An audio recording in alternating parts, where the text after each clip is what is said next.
Nahuli ka mga kapuso sa disgrasya sa mga motor pinaagi sa mga kuha sa Mandawi City Command Center.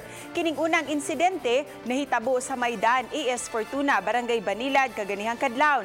Makitaan kining nag-una nga motor nga dunay angkas nga pasahero. Apan nadumbulan sila sa auto nga nagsunod kanila nga misangpot sa pagkalamba sa duha ka mga sakay sa motor.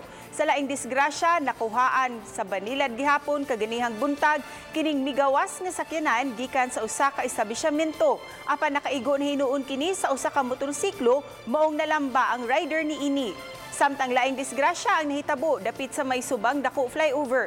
Usa ka motorsiklo ang misuway unta pag U-turn gikan sa kilid sa flyover. Apan nagkadumbol na nuon sila sa nagdulhog nga taxi sa dapit. Matud sa team, kasay panan man kadto sa motorsiklo kay gidili man gayod ang pag U-turn o pag left turn sa maong dapit.